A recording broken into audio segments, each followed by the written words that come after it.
on the suit. Drink water. Don't drink and drive. Game over! Take it light. Okay. Now you're more fluent. He's got three! Up, Bears. So this is really good right here. Absolutely. Let's do it.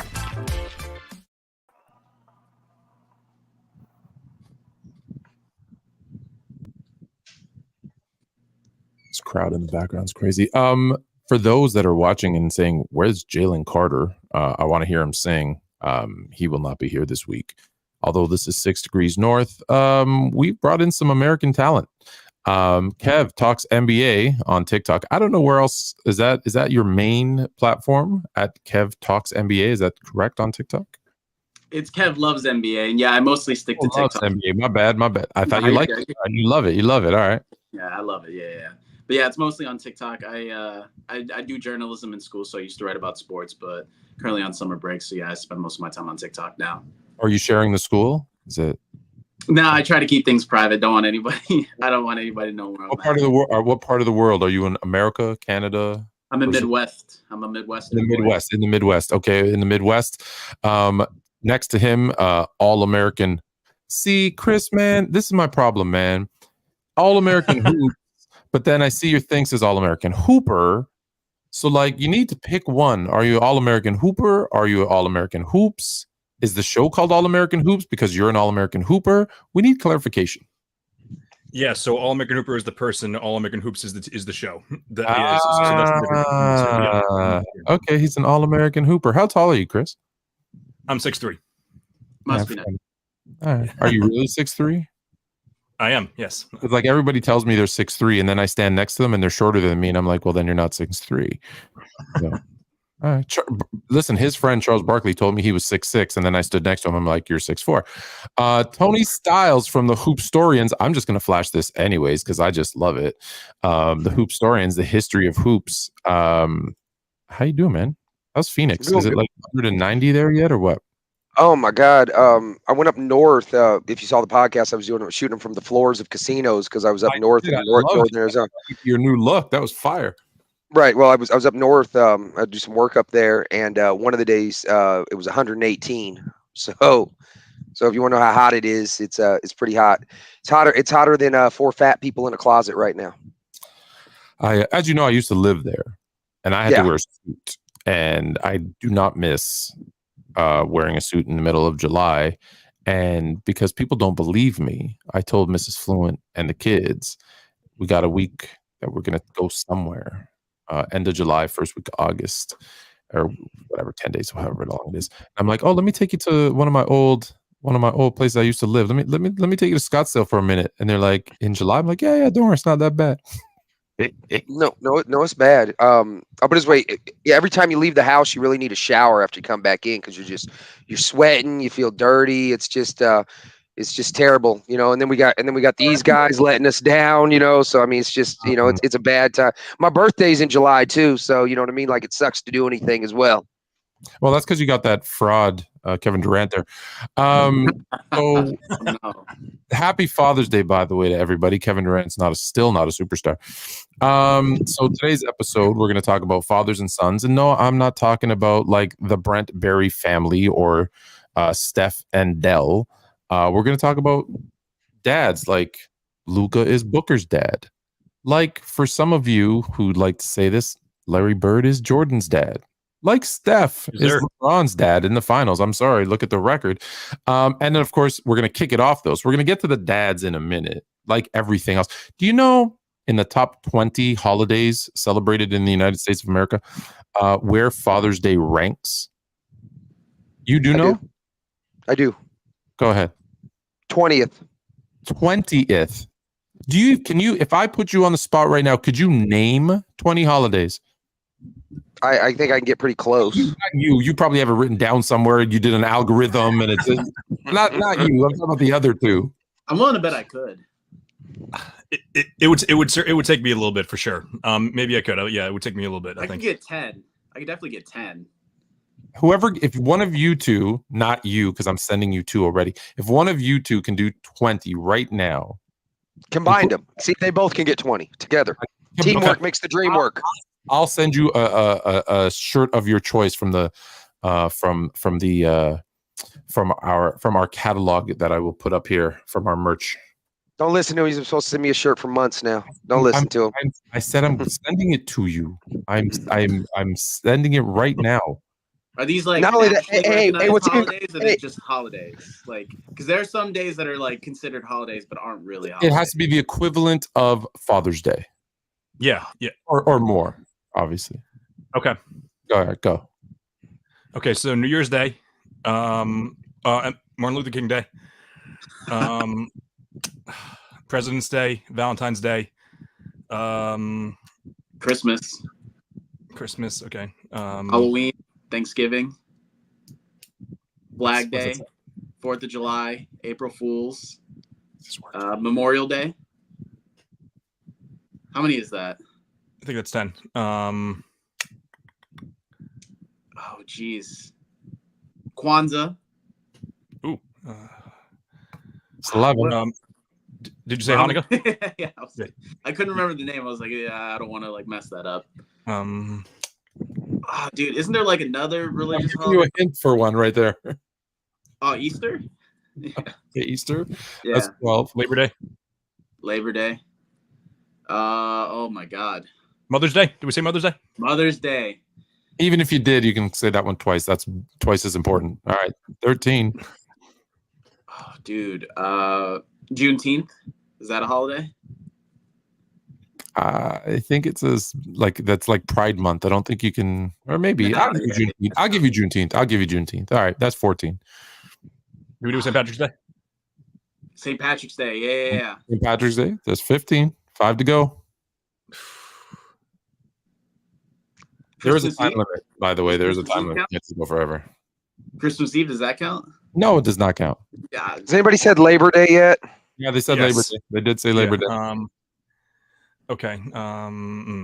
So he said New Year's Eve. What about New Year's Day? Or I took that as New Year's. I took that as New Year's. You have 30 seconds left, and you need 5. I'm a tap out on this one. Woo! He left you all alone. I'm going through the months in my head now. I'm like, I did the same thing. I couldn't think of any more. Yeah. Well, imagine all of those 15, since you're not going to get it in 9 seconds. We got Passover, Yom Kippur. I mean, we left off some. We got all of those. Rosh Hashanah, Eid. You missed a ton. That being said, just think about it. You struggled to name 15. They're all, and 5 more, ahead of Father's Day. All ahead of today. So I'm just saying, give us dads a little bit. Here, I'll put it this way. I wanted to go on a ghost tour through like the haunted parts of Phoenix downtown, like with my kid to spend some time. And like, I was like, just pay for your own ticket. That's all I want. You know what I mean? Pay for your own ticket. It's $40. She's got a job. She's 16. She's got a job. She's like, I don't want to do that. I'm not even worth $40 to my own kid. So that just shows you where fathers rank. For me, I spent the weekend at a baseball tournament for my son, which is about 2 hours away from where we live. And on the drive back, there was, I forget what it was, but the question was something about if you were stuck on a deserted island and you can only pick one person to have on the deserted island with you, who would it be? My wife picked her dog. My 2 kids, the twins, both picked mom. I'm like, really, on Father's Day? Not one of you could like throw dad a bone and just be like, I wouldn't mind dad. Nothing.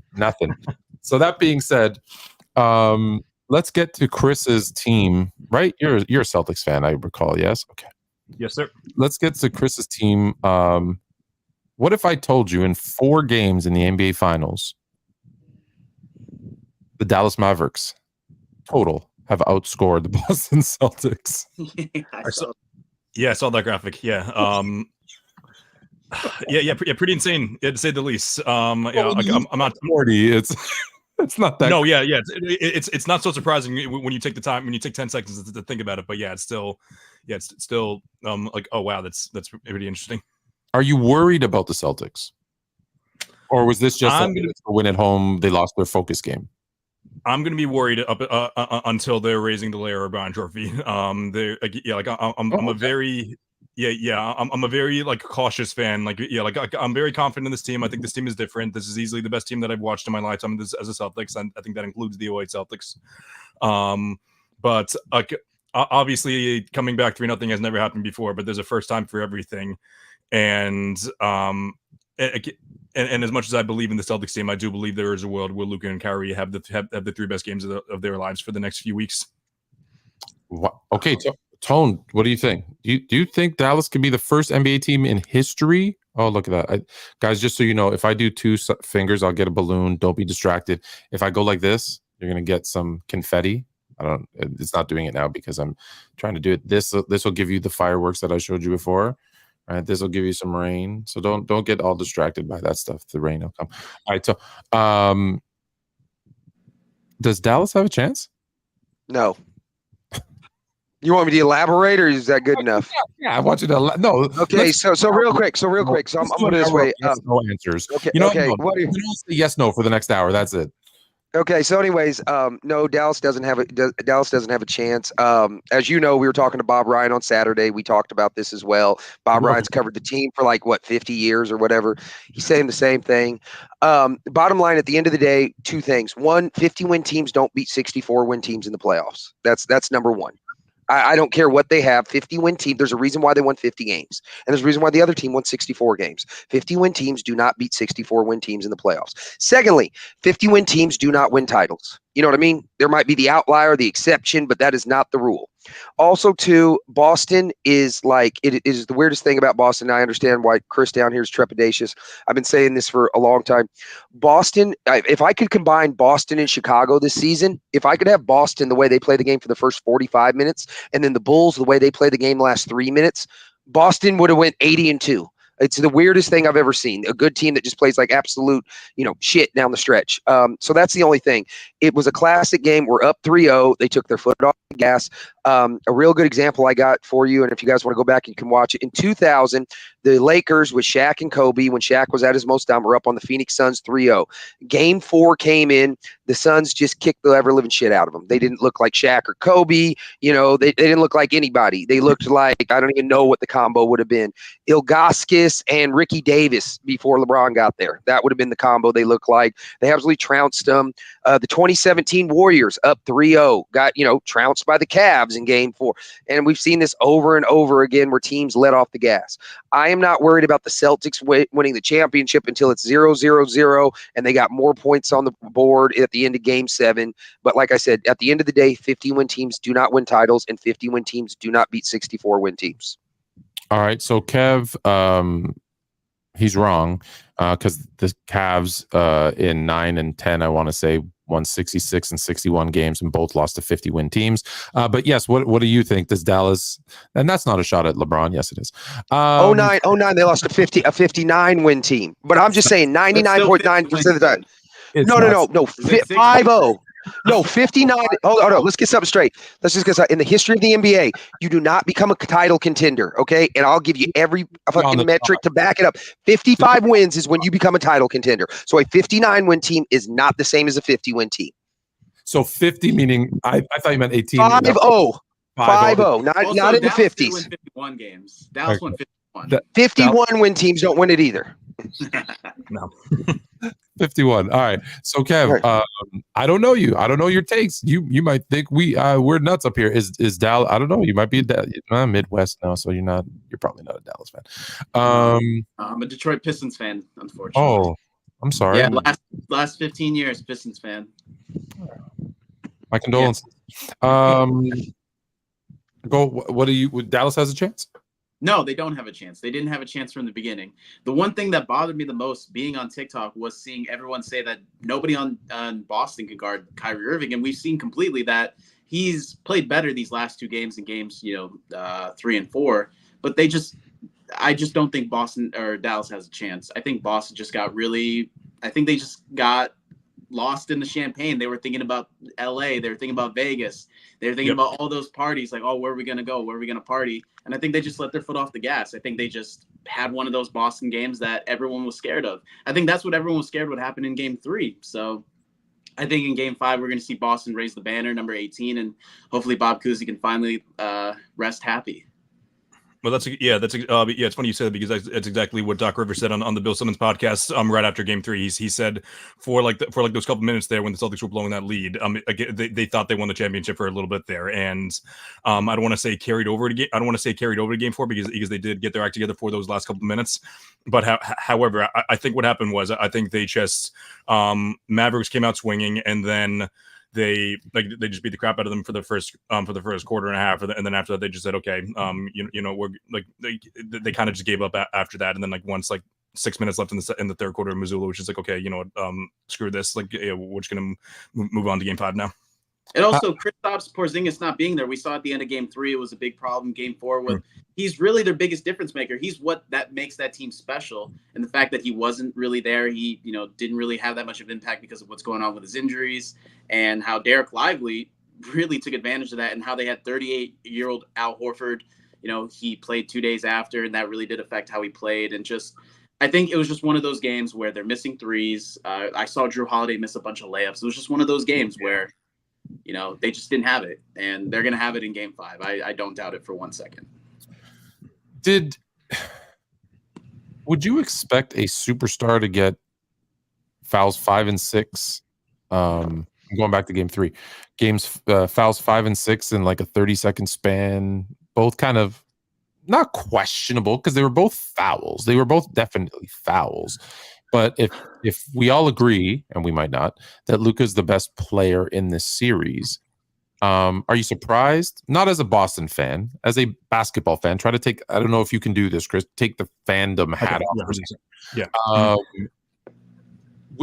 Could you imagine another superstar having that happen to them in a crucial Game 3 at the end of the game when they're making a run? The closest thing I could think of, I think it was the 2012 Eastern Conference Finals when both LeBron James and Paul Pierce got fouled out. I think it was in Boston. I think it was Game 4, probably maybe Game 6. No, it wasn't Game 6, obviously, because that was the LeBron game. But yeah, it must have been Game 4. It was an overtime where he got fouled out on like a tic-tac foul. But yeah, I was very surprised to see that. I do think they were the right call as an objective.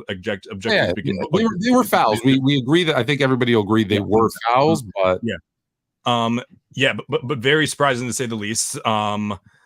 And yeah, like I was sitting with John Madden. They're on my show regularly. We genuinely thought that like after they challenged foul number 6, that they were 100% going to reverse that, which would have been obviously unfair because it would have been a foul on Jalen and wouldn't have just been like a jump ball. So, definitely shocking to say the least that we saw a superstar, top 3 player in the league like Luka get fouled out in such a quick amount of time. It's so funny too because anybody else, if you're a Dallas fan, you're saying this, but every fan has done this for their team, right? There's let them play. When it's the end of the game, let them play, right? Because there's been a lot of instances at the end of games, and it's always the fan of the one team will say, let them play, and the other fan, oh, no, it's a foul. You got to call it. It's clearly a foul. Tone, what do you think? Did it surprise you that they call those fouls on Dallas? It did surprise me with the superstar calls and all that we've been seeing and all that. No, I've seen it like that, but I've also seen games where they just completely switch. Like 2010, for example, Game 7. If you guys remember that, the way they called the first 3 quarters, it was like just rough and tumble, and then the Celtics built a lead, and then all of a sudden in the fourth quarter, everything and it's evidence in it. Everything that Boston did was a foul, and then nothing the Lakers did was a foul. That's why it was a 21-6 free throw disparity in the fourth quarter. So we've seen where that's okay when it's the Lakers. but yeah, so I mean, we've seen weird things like that. We've seen weird calls. We've seen people thrown out. Like I said, the oddest thing ever along those lines is when Joey Crawford threw out Tim Duncan for laughing. Now that was a regular season game, but like I said, we've seen that. We've seen this before and all that. So yeah, it's odd, but it's not like it doesn't ever happen. Kev? I think the thing that came to my mind was when Steph Curry fouled out in, what was it, Game 5? It was in Cleveland. Mouthpiece throw. Mouthpiece throw. I remember that, and even in the moment, I remember being in the moment saying that was a foul. As a superstar, yeah, you get those superstar calls, but if you're gonna do something, if as a superstar, it's also expected of you not to have those dumb fouls. You're the leader. You're the the person everybody's gonna follow. And Luka, just. Those were just blatantly bad fouls. As much I know Luka is always complaining about referees, but he truly cannot believe that all 6 fouls were bad calls and they were not his fault. there were some that he shouldn't have just done, and he had no chance. There was no chance in no situation where he should have put himself in that position to even have that foul be drawn on him. So I think it makes sense, and it just adds to the game where, hey, no one's immune from bad mistakes, and no one's immune from, the whistles. Does Luka cry too much? Yes. Oh my God! I went out to the bar with my girlfriend who doesn't know anything about basketball, and she said, "Why does he always put his hands up? Like, even people who don't know see it." I was going to say this. Does he have a nickname? Luka Magic, Wonder Boy. Yeah, Luka Magic. Well, because I don't like that, but because I would love to change his name to Bitchy Bitch a lot. Like, that should be his nickname. I can make that shirt, but I don't know if it'll stick. Complainy plain a lot. I don't care what you want to call it, but I mean, it is. I'll put it this way. I don't remember this, but when I first started watching basketball, that's one of the more tougher things for me to watch now, 30 years later since I've been watching basketball. It just seems like everybody complains about everything. You know what I mean? And it sucks. It sucks to watch. Go watch a youth I coach, as you know, youth basketball, and that is now. I got my team. I'm yelling at my own team because I see them like not get fouled. They miss a shot and immediately their hands go up, or they call a foul and they're like, "What I do?" I'm like, "You literally shoulder blocked that kid. Like, you literally tackled him. What do you mean?" And they throw up their hands like, "What I do?" I'm like, "Really? Here's the replay." Like, it's get back on D and then complain at the dead ball. I remember Reggie Miller one time on commentary said, I think it was because Draymond Green fouled somebody, and he was complaining that he didn't foul somebody. And he's like, all NBA players think they get fouled and never foul anybody. It's like, it's part of the game, and it's just getting annoying. It's like, it's really bad. It is part of the game now, and I feel like it has elevated over the past few years. But I think, and it was something influent. I'm sure you can back this up. My dad was telling me the story about how Kevin McHale in the NBA Finals one time was bitching to the ref about something, and then the national commentator said, like, according to Kevin McHale has never fouled anyone once ever. So yeah, like it's right, been, yeah. I remember that call. I feel like that's become like a famous call now, but maybe not. Maybe I just remember it because. It was.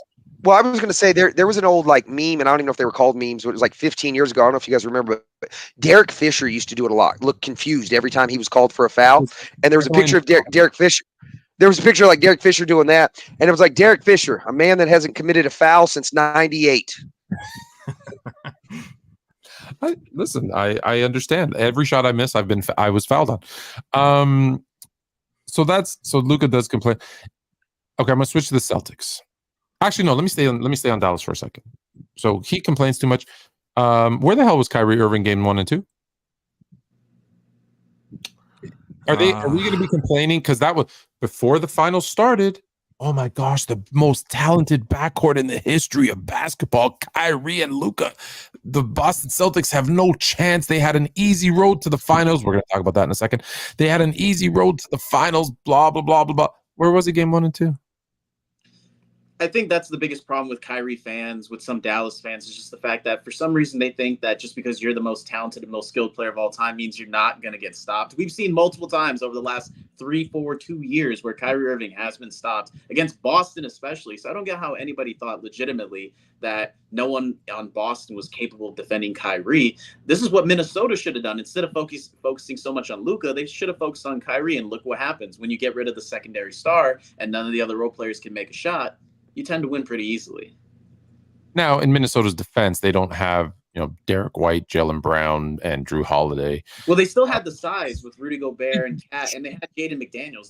They put him on Luka, and he just wasn't big enough for Luka. Okay, now I'm going to challenge you a little bit there. What is Rudy Gobert going to do with a perimeter player other than get beat and look like he doesn't deserve a Depoy award? Well, I think the thing with Rudy Gobert is he gets embarrassed on the highlights, and I've defended Rudy Gobert on my lives before, where just based on the numbers, he's always considered one of the better perimeter defenders by a big. The problem is he just gets punked a lot. It's just when it's bad, it's really bad, and when it's good, it's really good. Obviously, when it's going up against Luka, he has no chance. But I think one of the biggest things was Luka's going to beat anybody. What they should have been focusing on was Kyrie, and that was the thing that Boston's doing right now. Is they hyper focus on Kyrie with multiple different, different defenders, multiple different players with different sizes and length on them, especially Drew Holiday, who's just this really big guy. It's kind of what Oklahoma City did with Lou Dort, who's just this big physical player and just got that strong adamant that was able to stick with Kyrie. And he kind of took Kyrie out of the game, but the role players stepped up. You raised your hand. Were you agreeing with that, or you had something to add? No, I agree. No, yeah, I was just seconding Kev's point on Rudy Gobert. Yeah, like I've defended him just as much as anybody here on pods, just because Gobert's job isn't necessarily to come out to the perimeter. His job is to anchor the defense and most importantly, like prevents drivers from coming down, which is what he's the best in the league at doing, and it's what makes the defensive player of the year most impactful. But however, as you mentioned, it's the low lights that truly get to him. It's the game-winning shots that Luka hitting in his face, which, as you mentioned, Luka is going to burn anyone. So, yeah, the whole notion that Gobert gets exposed in the playoffs, I think, is a little stretch, is a little a bit of a reach.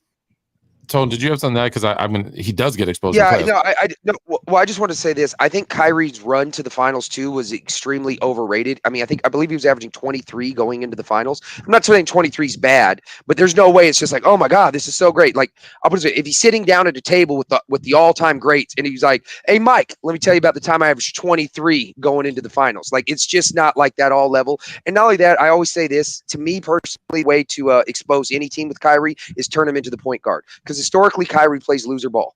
Anytime he's put at the point guard, the only time we've ever watched him excel, like at this high level, is when LeBron takes over the point guard, when Luka takes over the point guard. The dude, right. The dude's worst skill is passing the ball, and that's hard to be a good point guard when you're terrible at passing the ball. So I've always said that you got to turn him into the point guard if you want him to lose.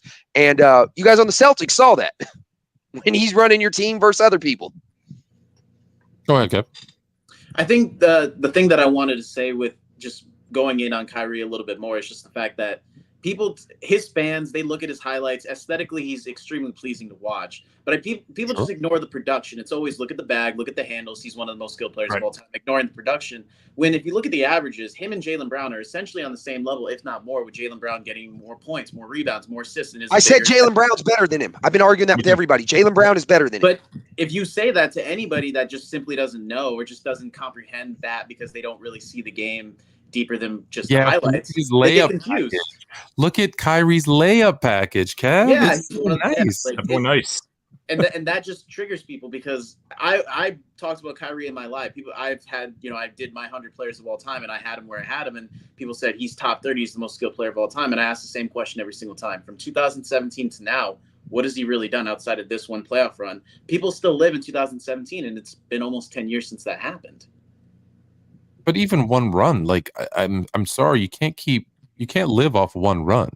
Yeah, like don't get me wrong, it's great, but if you're not, the thing that makes a great, like, okay, when you say an all-time great player, the thing that makes an all-time great player isn't that he did it once, right? It's that they did it again and again and again, and that's why they're an all-time great versus they had a great season, they had a nice run, they made a few big shots, whatever the thing is. Sorry, they brought up a big shots because I'm arguing with some idiot who thinks Robert Horry should be in the Hall of Fame. And so it's just like, no, you can't just have a run. I do want to go back to Gobert quickly and say, but he does get exposed defensively in the playoffs, and it's because you're playing the same team 4 to 7 times, and they're able to game plan and put you in uncomfortable positions. I also believe and the voters proved me right. We overvalue bigs.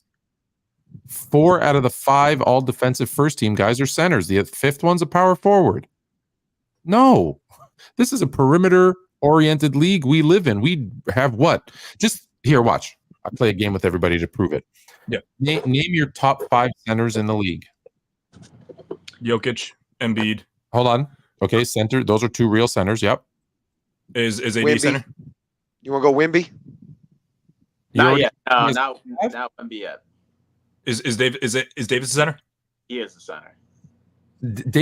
Davis is reluctantly a center. He wants to play power forward, and when he's at his best, he's actually playing power forward. But okay, I'll give you Davis. I disagree. When he's at his best, he's a center. Really? Because when they won an NBA championship, he had Dwight Howard and JaVale McGee next to him, and that's when he was able to actually be his best self. I think when I saw the NBA Finals, Dwight and JaVale played limited minutes comparatively to the rounds as it kept going. And when they were at their best is when AD was at the center. And another example would be 2018. I think Anthony Davis's peak season. And once DeMarcus Cousins went down, we saw him just elevate throughout that entire month after he went down with Mirotic and Drew Holiday. And elevate against who? Because when he plays premier centers, he does not elevate. He disappears. Well, so, let's finish. Hold on. Let's finish this first. Hold on. So sorry. That's that you got 3. So we got Sabonis and Sabonis and Bam. I'd say Bam's not a center. That's my point. So you couldn't get to 5. Oh wait, Sengun. You want to go Sengun? I really like Sengun. Gobert's better than Sengun. I don't know with the passing because offense is worth more than defense. My point is not when you're the best defender in the league, though. Go ahead. Yeah. Hold on, you struggle there, right? Here's my point. Give me the 5 top perimeter players in the league. Well, I can tell you my top 5 centers because I had to think about it hearing everybody else. Because sometimes I can be a little conflated on it, but I think it's Jokic, Embiid, Davis. I think I would go. Bam is number 4, and I probably would go a combination of guys like Sabonis, Şengün, Chet, Wemby, Gobert, and Cat is all in that conversation. And those, I think Gobert. And after Anthony Davis, right? The second you got to Bam at 4, who's a 6'9" power forward, who's now in this NBA playing center because it's so perimeter focused, is my point. And so that's why I say now name your top 5 perimeter players. I bet you the list is significantly better, right? So where is it tougher to defend? A position that you have 4 real good centers, or a position that you have 20 great perimeter players? So I understand, but can I give you pushback? Can I give you a little pushback on that?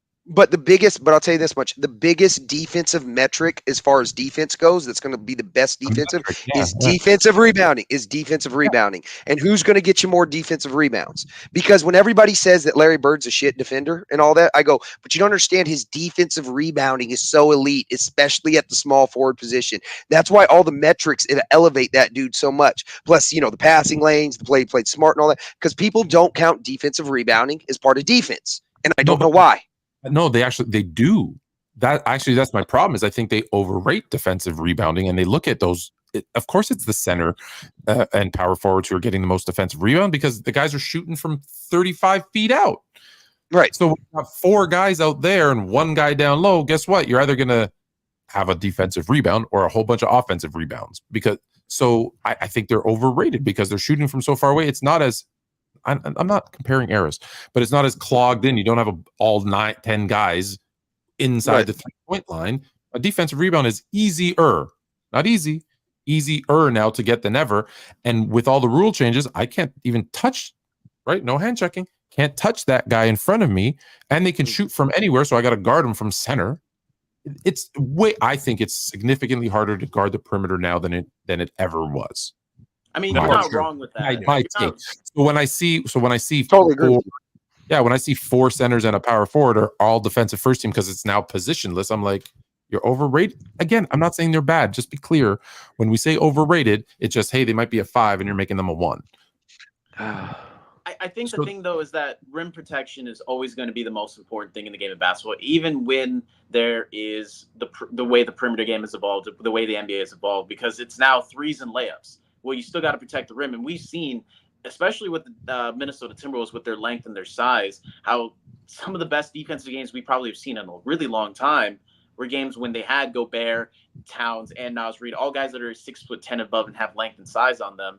I still push back on that. Rim protection is still the most important thing. And yeah, Rudy Gobert has gotten exposed in playoff situations. Like you said, when you play 7 games, 4 games, players are going to get exposed. Players are going to get played out of series. But it still doesn't deny the fact that when Gobert is on the floor, their defense is better. Their offense is better. That when you rate rim protection, are you only using blocks or what else are you using?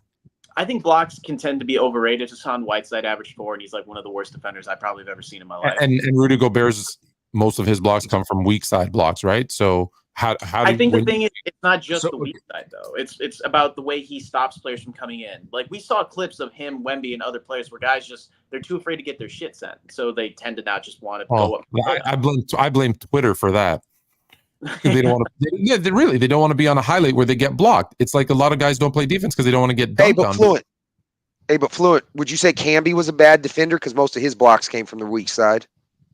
I would say that he's probably an overrated defender. I mean, he was Defensive Player of the Year. Yeah, exactly. When you're using blocks, listen, defensive player of the year doesn't mean you're the best defender, because I'm not saying that. no offense, Chris, Marcus Smart was not the best defender in the NBA a couple of years ago. No one's going to argue that point, because I know how they vote. You talked to Bob. I talked to Woody Page, who was a voter, and he says the guys vote like this. They look at defensive stats. Then you got to look at defensive rebounds and blocks and steals, right? They look at advanced defensive stats like defensive win share, and then they look at your team defensive rating. So just because I have really great stats and I'm on the number one defense in the league, that's not just me. That's my teammates. That's the scheme. That's all these other things. That's why you see these guys who win defensive player of the year, and no one says that's the best defender in the league. Now, I'm not saying it doesn't happen. Occasionally, the best defender does win it, but it's like MVP. The best player in the league doesn't win MVP all the time. I guess sometimes it happens, but all right. But I would say if you won the MVP though, as the person, you could certainly feel like you're the best player in the league. You would absolutely say, I'm the best in the world. I'm the MVP. Absolutely. Allen Iverson's, I think, very vocalized that very well one year. Kobe was better than him in 01. Kobe was a better player than Iverson in his MVP season. Wait, what did you just say? Did you just give Kobe a compliment? Hey, let's get something straight. Let me get something straight. Anybody wants to argue the right things about Kobe, I'll defend the shit out of Kobe. When you tell me the wrong things about Kobe, that's where the problem. And most people tell me the wrong things. But I mean, like on my live, I'm defending the shit out of him. Like they're telling me Iverson in 01 is better than Kobe. He's not. He is not better than him in 01. Like I'll argue this. LeBron ain't as good as Kobe in 08. Chris Kev, you might not know this. The way Tony and I met was he came on my show Fluent and Chill with myself and Chill and ripped Kobe to shreds for like 20 minutes. Hey, you know what's funny? And if you look at the comments, they said best guest ever on his show. Yeah. And then did you see what I said when I replied? He's never coming back on. Oh, see right here. Here we go. You see, we got a comment right here that says that Iverson in 01. Does anybody think Iverson in 01 was better than Kobe? Does anybody think that really? Like on this panel, I'm asking you guys. Case for it. I'm not there's sure. obviously a case for it. When you're the number one guy on a 57-win team and you're really the focal point and the team is really ride or die with you, I can understand why certain people can have him. You have to define best, right? Because if I said hold on. Kev, you pick. You're starting a team that year. Are you picking 01 Kobe or 01 Iverson to start your team? Exactly. I mean, there you go. You already know the answer. You know the answer, dog. Well, you know the answer. I think like logistically wise, you'd want the 6'6" hyper athletic shooting guard that can do both ends of the floor. But if you're looking at what we saw that season as a number one guy with the 76ers now and Iverson with that team where they did have good players. I always defend that 01 76ers team with Dikembe and Theo Ratliff. Let's give Theo Ratliff credit. All-Star game starter in 2001. And Aaron McKee and Eric Snow and Raja Bell was on that team, and Jermaine Jones and George Lynch. Like those guys were helpful components to the team. We saw Iverson as the number one guy, which does mean a lot. To me, that does say something when you're the number one guy and this is the success that we can have. It does mean something, especially in 01. Kobe wasn't that guy yet. Up to that point, we did not know if Kobe could be the number one guy yet. We know what he could do on the court. We did not know if he could be like the guy who could like lead his team to the finals like under that team. Could he? Probably. We don't know that for sure though. Even though Shaq did tell us Kobe was the number one, by the way. But what I'm saying is this: looking at it back in hindsight, there's an argument that Kobe is outplaying prime Shaq on the way to the finals. You know what I mean? That Spurs series, that King series. We went through the series together already. Remember, we went through it and we looked at each series and we're like, okay, let's actually like analyze this. And we looked at 16 series, it was 16. No, I've looked at 18, but 01 Spurs, Kobe outplayed him. That was one of the series.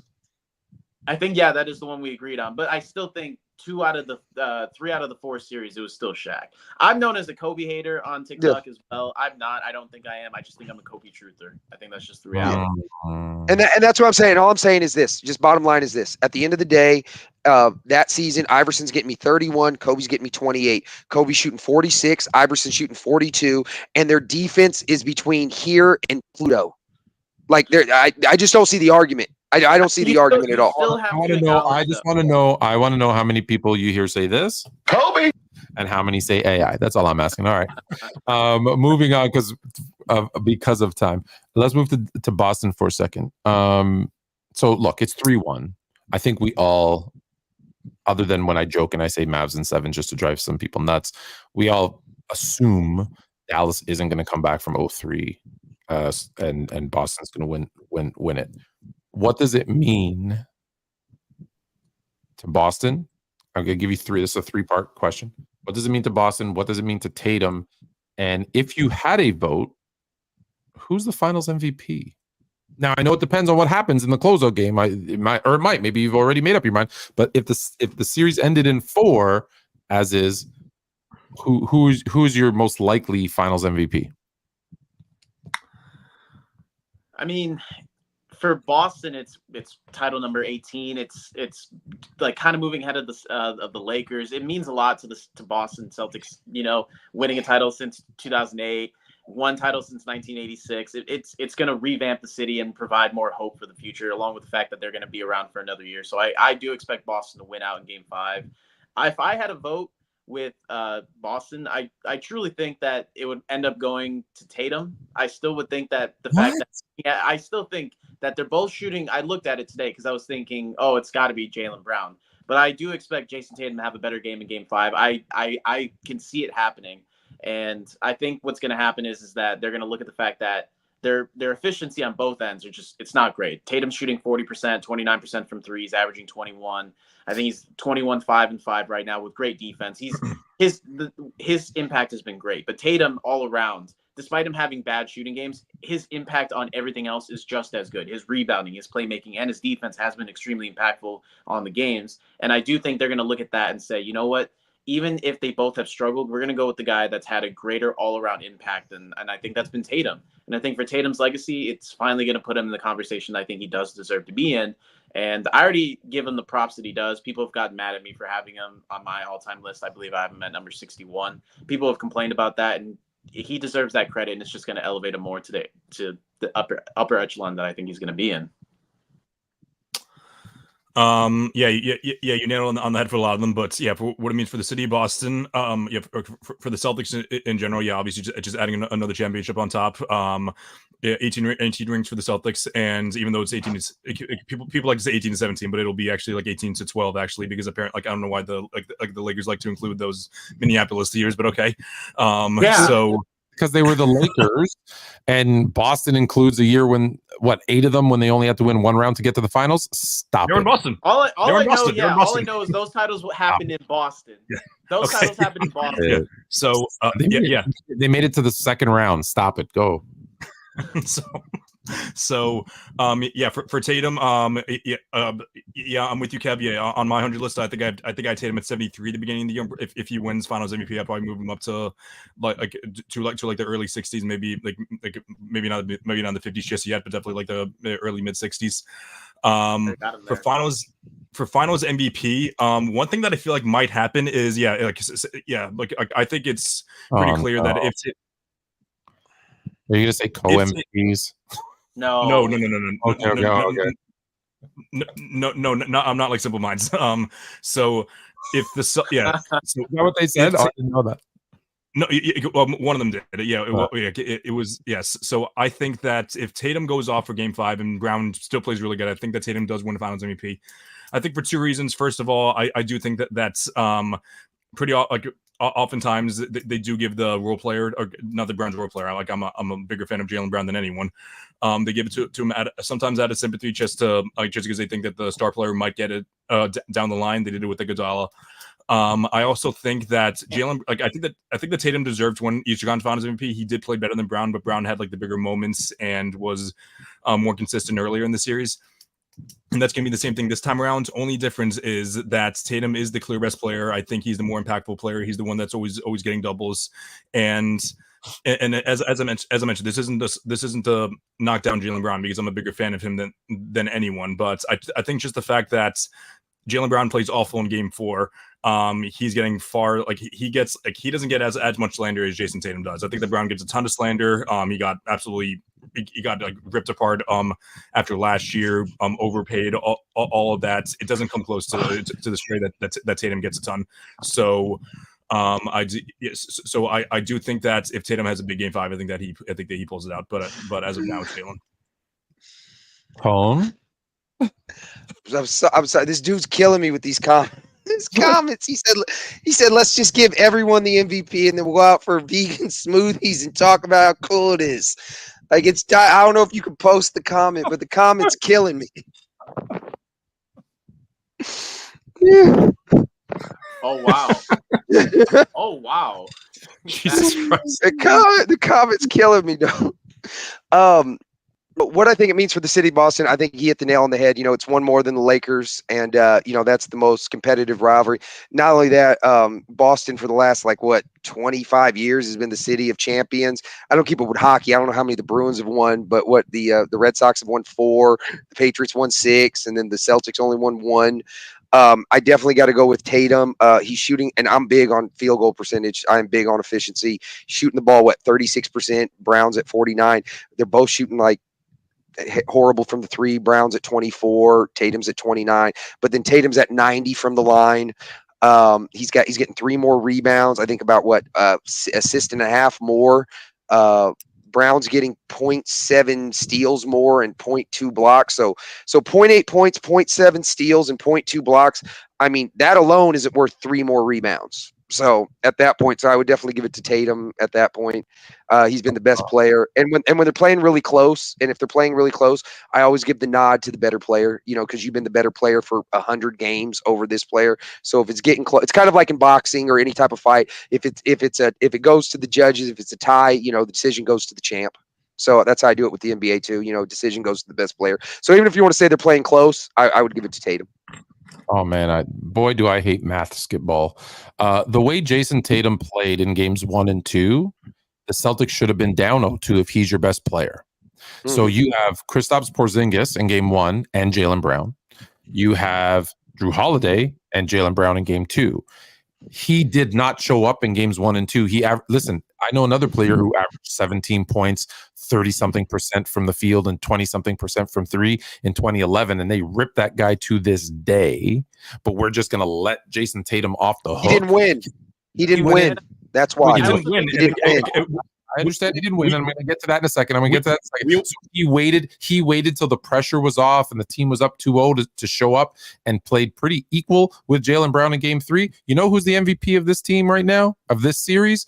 It's Drew Holiday. And at 33 years old, that's where the MVP should go, because he's been the most consistent offensive and defensive player. He's shooting significantly better than both of those bums. In fact, you brought up free throw shooting. He's 1,000% from the line. He's the one that it should go to because he's getting it done on both sides of the court. And that's the type of guy that should get it. And we've seen it happen. We've seen it happen with Iguodala and Cedric Maxwell and others, where this other guy who's just done his job better and more consistent than the other two, because honestly, this is what voters are going to look at. I don't know if it's Tatum or Brown, because they've both had, actually Brown's been better consistently for the series, but they've both been, up and down for the series. You know who's been consistent on both ends of the floor?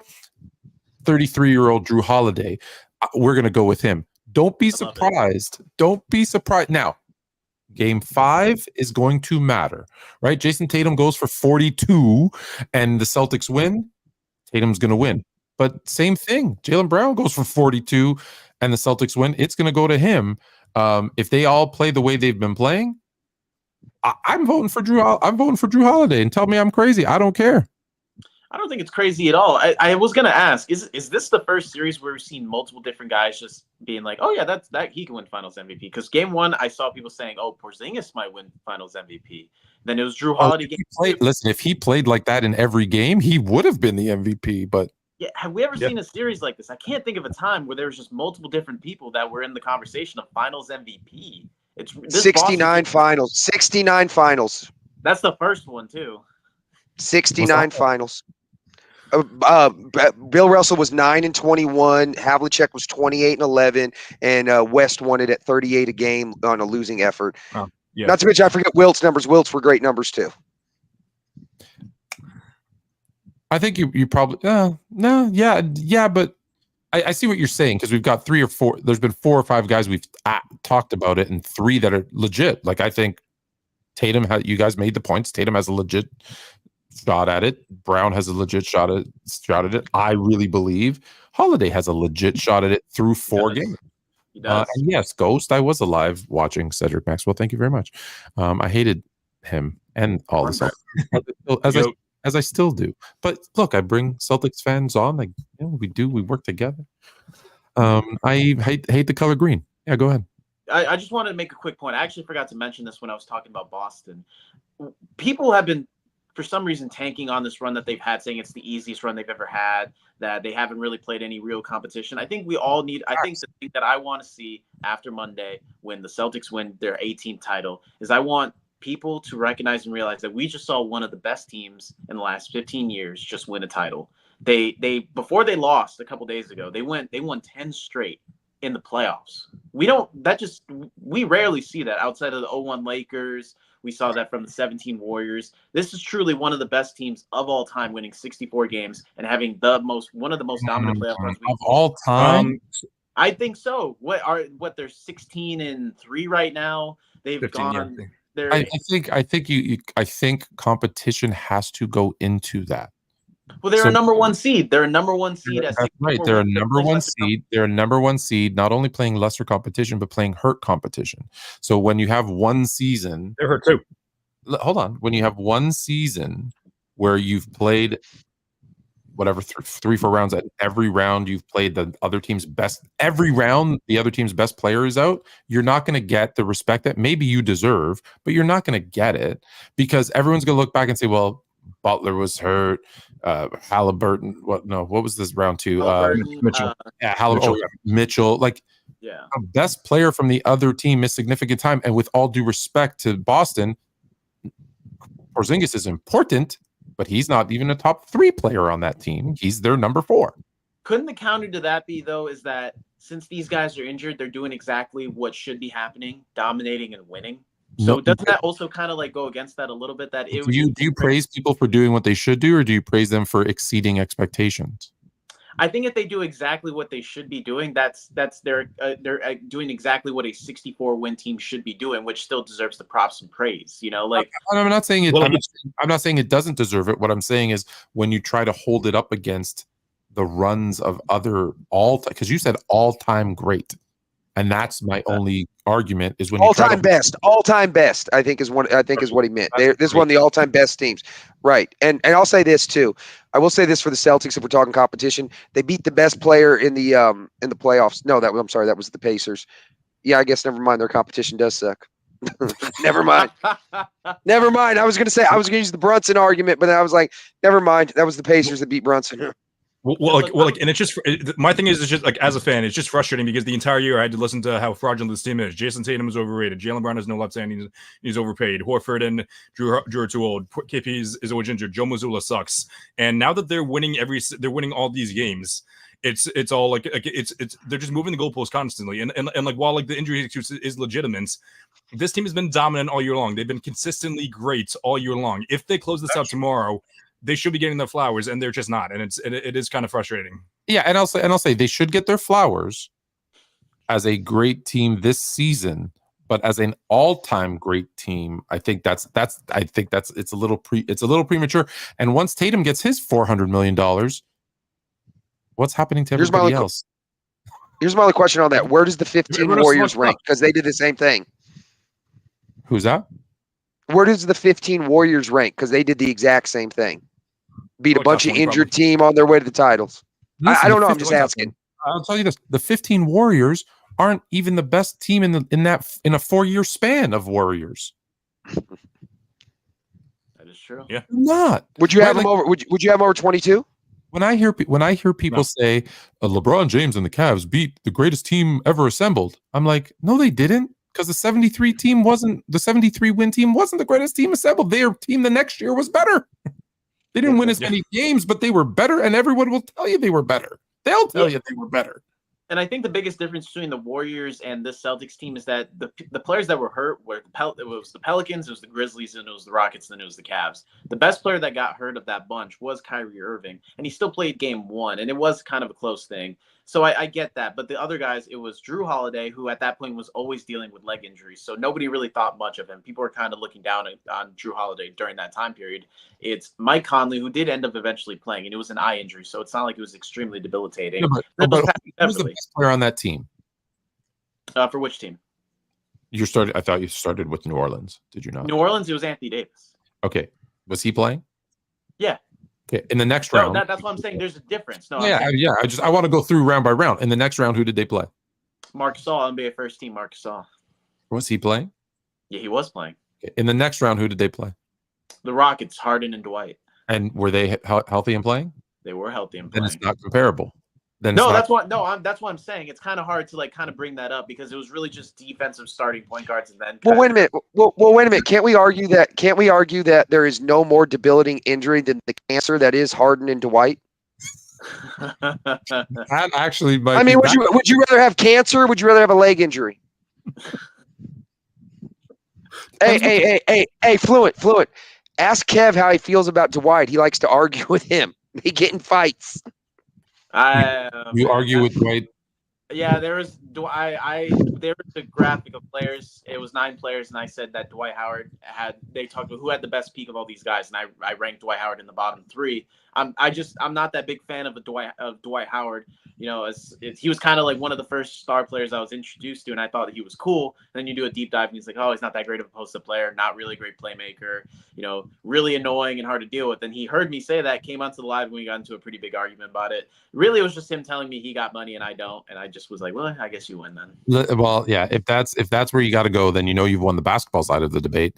But yeah, he does have money.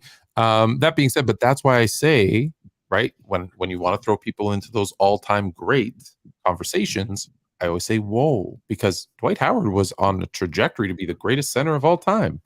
Would anybody say that today? No. But in the late 2000s, we were all saying, look at it, he's gonna be that guy. I think people saw the potential. Like Iguodala and Duncan were always saying, like, if he figures it out, watch out. It's sure. A telling statement. If Wemby gains 5 pounds, watch out. Yeah. It's also just a matter of if we're talking all time, what's people's definition of all time? Is it top 20? Is it top 5? Is it is it number 1? Yeah, so I'm not going to give my ranking for this team. At this point, all time great, you got to go like top 25 because top 25? It's going to be very difficult to crack the top 10. I was talking. Okay, so I'm talking teams, not players. So when I say all time, or even all time teams, we got 95 Rockets, number 1. 95 Rockets, all number 1, all time greatest. 2001 Lakers, all time greatest. 86 Celtics. Okay.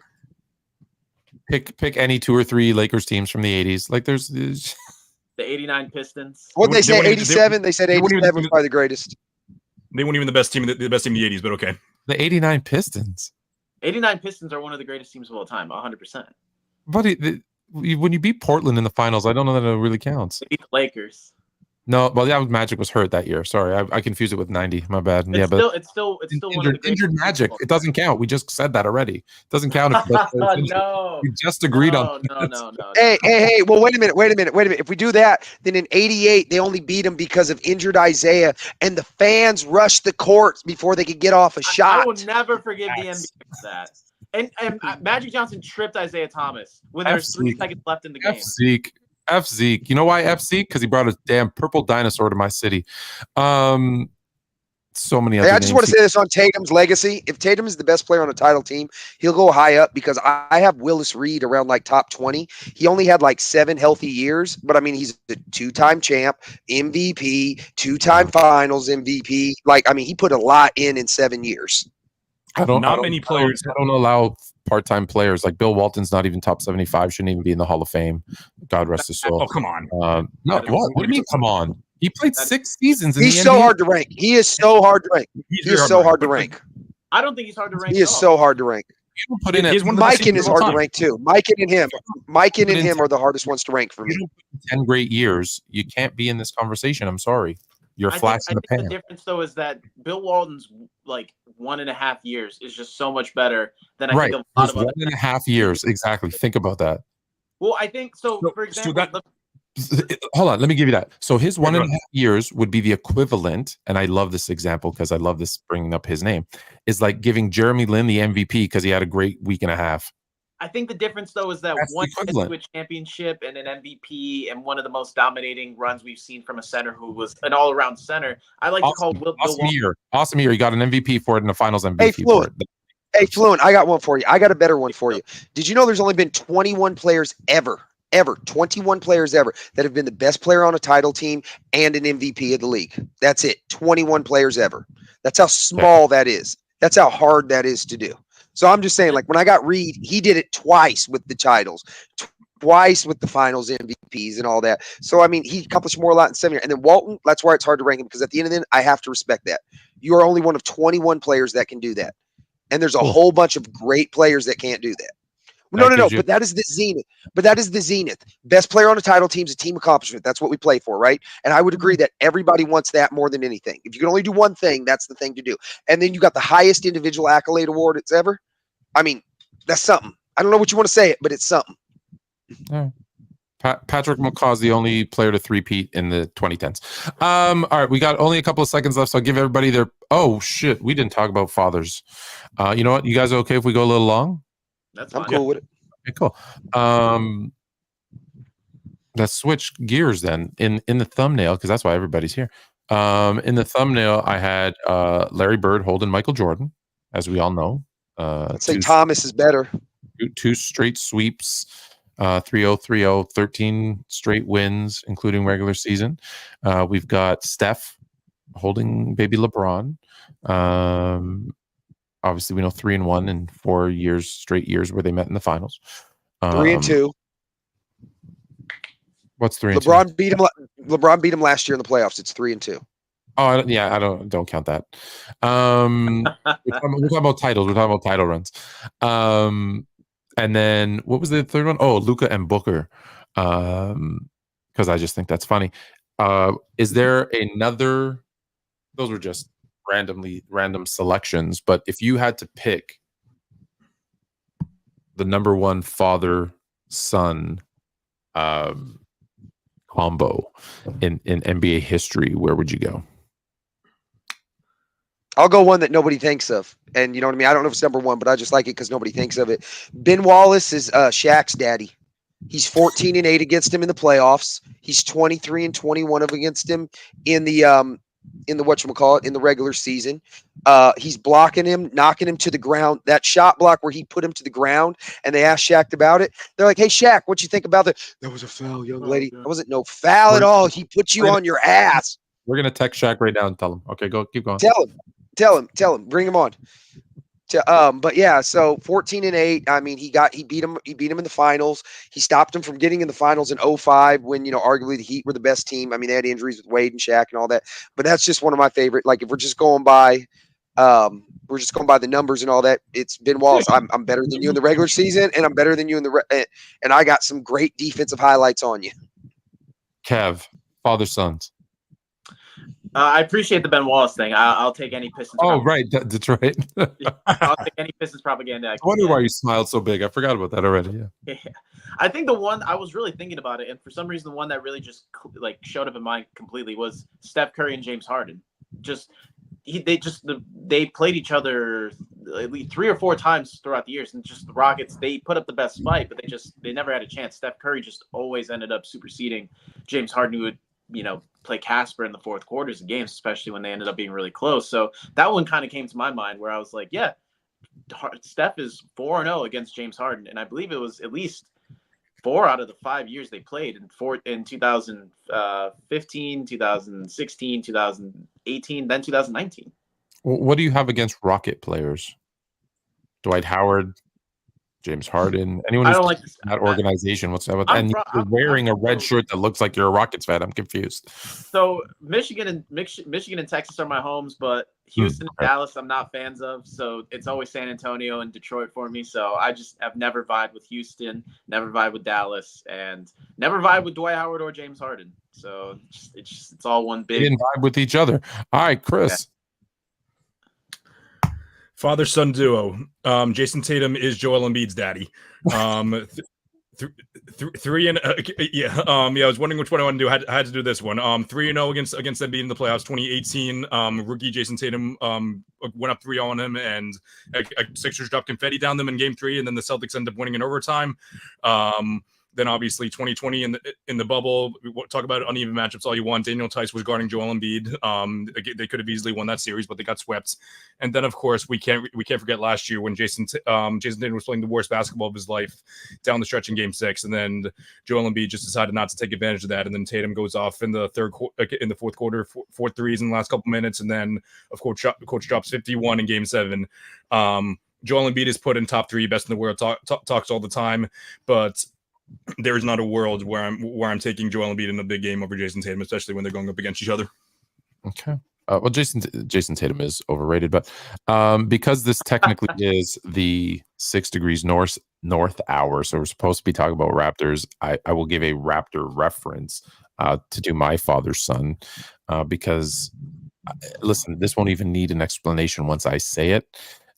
But this gentleman not only has DeMar DeRozan and Kyle Lowry in a double buggy, he's got the whole city of LeBronto in his arms as he rocks them to sleep, because there was no bigger boogeyman / daddy to an entire franchise than he was for that run, to the point where, and I love DeMar DeRozan, but you heard him now that he can talk about it, like almost still in tears about, LeBron finally left and he went west. That was our shot to finally win. I'm so mad they traded me. Dude had both those players and the whole team, like I said, and the whole city that they renamed it. So now I'm going to ask you a serious question. That's about father-sons. So we'll go around the horn one more time and then we'll call it a night.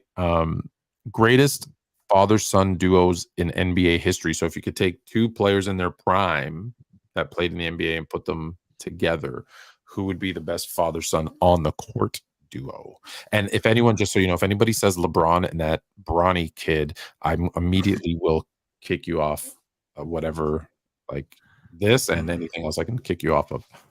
Because I saw that. I don't know if you guys saw that. They did this, like ESPN or something, posted it on Instagram, and number 1 was Bronny and LeBron. And I'm like, dude, are you joking? Like I get it. You love this dude. Like you love him. You talk about him every single day, even though he's eliminated 2 months ago. Yeah, you want to start? Go ahead. No. I just want to say a side note about the Bronny thing. You know how we have Dave Severns on a lot, the former assistant coach. Anyways, and he not only that, and then he also right, and he also does scouting and all that. But anyways, he says Bronny has no chance of being an NBA player. But keep going. That's all I'm saying. So if he's the best father-son duo ever, and he's saying he's got no chance, and he does scouting, and he worked in the league for what, 12 years or whatever. Wasn't he in Boston? Was he in Boston with? Am I thinking the right guy? In Boston with when Tatum first came, or no? What's his name? No, he was just with He was with the Bulls and Clippers. Okay, you know what I was thinking of? He was on the Clip team. He was on the Clip team. That's on that show now. Yes, he was on that Clip team. Yeah, he was. Time? Yeah. No, clipped. I know that's what they should. No, I know, but that's what the Clippers. It's clipped, but it's losing time. Oh, I call them the Braves anyway, so I don't care. I still call them the Buffalo Braves. Sorry, you know who I was thinking of? We had Scott Morrison. Scott Morrison's a friend of ours who's the assistant coach in Utah. He was with Jason Tatum during his rookie season in Boston. He was an assistant under Brad Stevens. GM now. What's your GM now? Brad Stevens. Brad Stevens and Haley, our former host of Fluent and Chills, like hates Tatum and said some nonsense about him. And he was like, "Where is she? Bring her on. I want to talk to her about Jason Tatum." Okay, so you got. So who did? Sorry, that was just a side note, right? Yeah, Bronny. Yeah, Bronny. I think we all agree. Like a guy who played started 6 games at UFC, not like Duke or North Carolina at USC, and averaged 4 points a game. Like, sorry, like if your last name wasn't James, you wouldn't even be talked about in the draft. He's going to get drafted before me this year, Kevin. I don't know if you know this. I'm in this year's NBA draft, and if that kid gets drafted before, my stats are way better. By the way, legitimately, he entered in the draft. Yeah, I'm in this. I'm in the draft this year. I'm in the draft. Legit. We'll do draft party. Do you think you'll go higher than Oscar Schmidt did in '84 at the 131st pick? You might go above a lot of the all-time leading professional scorer in basketball, Oscar Schmidt. Do you think you go higher than him? Here's what I think, because there's only 60 picks, excuse me, I can officially say I'm 61st. So yes, I will 100% go ahead of Oscar Schmidt. Not wrong. The good news is, one, I might actually get drafted because I've been in contact with 7 teams already. And if worst case scenario, I will officially be an NBA free agent, which means you can play. Hopefully I'll be in NBA 2K. My son, that's all the reason why I'm doing it. Official NBA free agent. Okay, father-son duos. Not LeBron and Bronny, actual NBA talent. Who's the greatest father-son duo to ever play in the NBA? I mean, I can go first. I mean, the obvious one is Steph Curry and Del Curry. I feel like that's the one that we all. Could they play together on a team? I guess in today's NBA, maybe. Yeah. Oh yeah. Oh, absolutely, they play. So I wanted to give that one's the obvious one. So I wanted to give a shout out to one that I feel like maybe some people would kind of gloss over. Rick Barry and Brent Barry, two wings. One is a hyper athletic wing in Brent Barry who can do a little passing, do a little rebounding, do a little bit of shooting. You know, he was on that Clippers team where they're trying to turn him into a point guard. I think it was that period of time. And then you have Rick Barry, I think one of the most forgotten players in NBA history, just because one, he was a prick, and two, he made a lot of poor decisions during his career, joining the ABA and then coming back and then, leading that Warriors team and then collapsing in the conference finals when none of his teammates came to back him up. But he was still an extremely talented player. People tend to forget about him and not realize how great he was. So better than Dr. J. That's wow. He's better than Dr. J. No, it's not even an argument. It's not even an argument. Whoa. Can you just say that all together? Who's better than who? Rick Barry is better than Dr. J, okay? Rick Barry is the best player on an NBA title team, and Dr. J never is.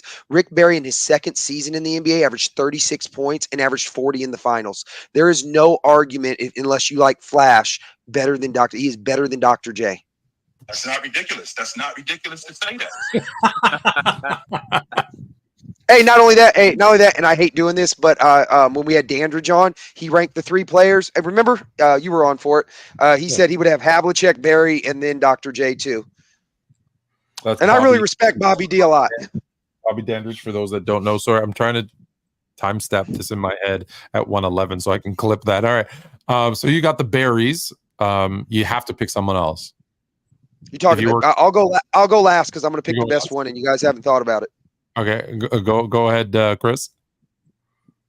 So shout out to Al and Tito Horford, two legends of the game. I'm not going to go. That's not my actual answer though. No, and Bill and Luke Walton are not related. Yes, go ahead. It's kind of tough. Yeah, there's only a certain amount, but yeah, like I guess I'll go with another softball. I'm going to go with Michael and Klay Thompson. Michael Thompson admits the alley-oop. Klay Thompson spreads the floor really well. Yeah, the two of them would complement each other relatively well, in my opinion. Okay, the best father-son duo is the Sabonis's, and it's not even close because they are by far the 2 best players out of all of them. You got the dad, who's arguably at his peak. Everybody thinks he could have been the MVP in the league, and then the son, he is an All-NBA player. And that's by far the best father and son duo. And that would move him to his natural position of power forward for Demontres. And they both pass, and they hit threes. And I mean, just the passing out of the post, high post, low post, they would kill. They would absolutely destroy teams. My only problem with that is the real Arvydas Sabonis we didn't see in the NBA. So if you had to pick the NBA version, he's nowhere near as good as what he played like in Europe. Like he was, I mean, ridiculous in Europe. So I like that answer a lot. We can give honorable mention to Bean and Jelly Bean, the Bryants. The Bibbies. Kobe and his dad. I know a couple of people hit me up when they saw this and they thought we were doing actual father and sons, and they were like, "What about Michael Jordan and Jimmy Butler, or Michael Jordan and Anthony Edwards?" So you got that combination. Do grandsons count? Because then I would go Will Chamberlain and Otto Porter Jr. Go take a look. Go take a look at those photos. Let's see who else. But yeah, I think the Bibbies. The Bibbies? Mike and Henry. Henry, yeah. Mike. Hardaways. Hey, Hardaways, yeah. Hardaways. Hey, I was gonna say, if you want to count like the dad being really good and the son just sucking because I hate him. He's one of my worst players of all time. No, the Shays. The Shays. The Shays. Yeah, Danny and Dolph Shays. Dolph Shays. Oh. And the only two things I really remember about Danny Shays is one him falling into Danny Manning's knee and ruining the '95 Suns title hopes, and then 2 getting punched in the face by Akeem Olajuwon. But if you want to go the Shays, I mean, we could do that as well. Didn't Danny refuse? He got drafted by the Cavaliers and he just refused. That's fair. No, that's Ferry. He got refused because that's Bob and Danny Ferry, and he refused to go to the Clippers and went to the Cavs. Oh, okay, yeah, that's what it was. I don't think you're allowed to say the Fairies on television anymore. Yeah, it's okay. It's like the one that travels your car across the river. It's cool. Oh, okay. Oh, right. It's Ferry. You're absolutely right. Since we're done, Kev, since you're new at least to here, where can everybody hit you up and find you? I'm on TikTok. Kev Loves NBA. I go live pretty often. I'm posting videos about my top 100 NBA players list. I'm also making a video about Kyrie. So yeah, Kev Loves NBA on TikTok. We're gonna have to see that top 100 list before you put that live. Chris is on. You can tell all of yours, but also you. What night are you? Do you do All American Hoops? Is it? I do All American Hoops on Tuesday nights. Tuesday nights. Hopefully the next episode, Tuesday night, 6:00, we will be celebrating the Celtics winning their 18th title. Hoping that it'll be very fresh. We were upset Friday night, but hopefully it'll be a blessing in disguise. That'll be very fresh coming off like winning 5 games. And where else can people find you? People can find me. So All American Hooper on all my socials on Twitter, TikTok. Those are the 2 I'm most active on, but I'm also relatively active on Instagram as well. That's going to be some Tuesday because obviously you're going to be very excited once Boston wins tomorrow night on Monday night. And then, as you know, my co-host Chill is a huge Jason Tatum stan. And Fluent and Chill at 8, right after your show at 8:00. He's going to be very happy. I love this intro, by the way.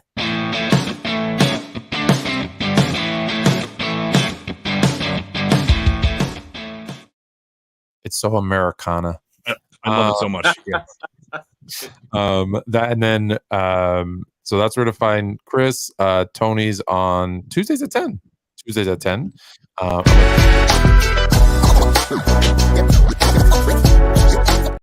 Just so that people know what to look for. Tuesdays at 10 here on the Hoopstorians, the history of hoops. Where else can they find you? Well, I was going to say, make sure you check it out this week because we got Bob Ryan on the show.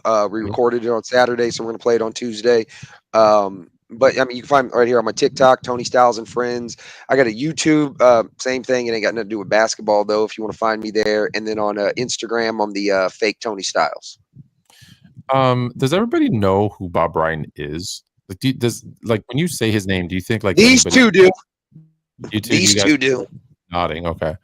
No, it's just because sometimes I've been like, hey, Bob Ryan's gonna be on, and like, who? Bobby Dandridge, they're like, who? I'm like, Google them, dude. We, like I said, we had Woody Page on. They're like, who? I'm like, dude, like, guy's been covering the Nuggets for 75 years. Like, do not watch basketball. But not only Bob Ryan, he's got so many books out too, as well. Like some of the best books ever, like that Magic and Bird book. You know what I mean? Like he's just got so many books out as well. So like, if you like reading or whatever, he's a Celtics guy. Yeah.